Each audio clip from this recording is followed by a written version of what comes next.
which is Sam Haskell from Boise State University.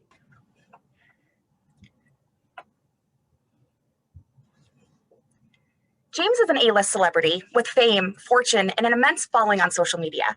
Millions of people read and react to his posts and hang on to his every word during interviews.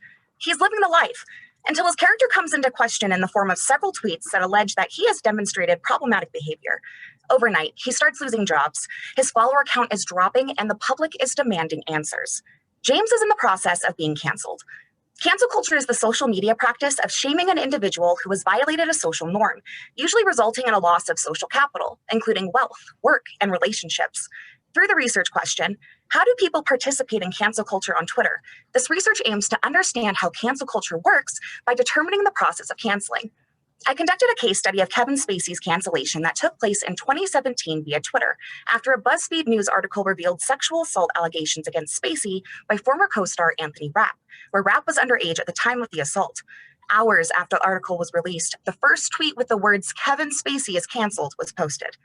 Utilizing content analysis, a qualitative method that analyzes text to determine meaning, I collected every tweet on Twitter that contained the keywords Kevin Spacey and canceled. This resulted in almost 2,000 tweets that I then coded to determine common themes. This led to establishing the process of how a cancellation takes place on social media. First, there is a recognition of a problematic behavior, which can include a violation of a social norm. In Spacey's case, sexually assaulting a minor. This recognition takes place on social media through posts circulating and gaining attention. Second, social media users share information regarding the cancelee and their cancellation. This information, sometimes referred to as evidence or receipts, can take the form of interviews, articles, videos, and more. Social media users utilizing hashtags to categorize and sort this information often leads to trending hashtags that gain popularity and recognition, such as hashtag cancel Kevin Spacey. Third, the cancelee loses social capital. During the cancellation process, it is common for not only to cancel the cancelee, but also what they were associated with. In Spacey's case, former fans tweeted they would no longer watch his work, new or old, and called for others to do the same. This response from the public led to production companies and fellow actors refusing to work with Spacey, resulting in him being reshot in a role he already filmed and being removed from his starring role in Netflix's hit drama House of Cards. My first step when starting my research was to study the work on cancel culture completed by scholars before me. However, cancel culture has yet to be defined, nor has it been determined how it really works. The data that I have collected and the analysis I have performed will aid in building the foundation and understanding the ambiguous phenomenon that is canceling. Because as social media continues to evolve, so will cancel culture. And understanding how cancel culture functions leads to understanding how people on social media exchange information and ideas, work together, and create change, which is useful information to anyone who has an audience, no matter how big or small.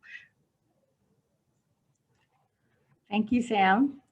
So, you had to use that word so many times during your presentation. I was thinking one of your goals to cancel culture.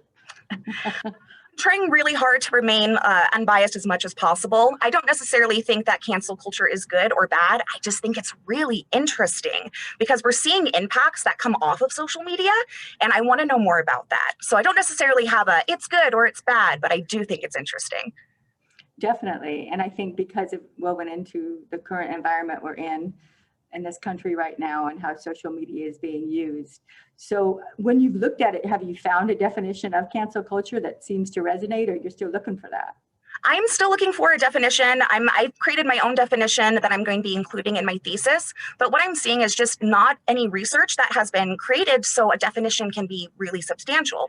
So through this work, I'm hoping to create a definition that is all-encompassing and really gives us the information that is lacking at the moment. And then one last quick question. What was the class that sort of got you involved with this concept and idea? What you started on this path? Well, I am a big fan of media. I was a media major in my undergrad, and I got to continue doing that in my graduate education. And it wasn't until my first year of grad school where I really just started looking into cancel culture, and I was intrigued, and it's just kind of snowballed into where we are now, and I couldn't be happier. Great. Well, this has been fun listening to your presentation. Good luck to you. Thank you.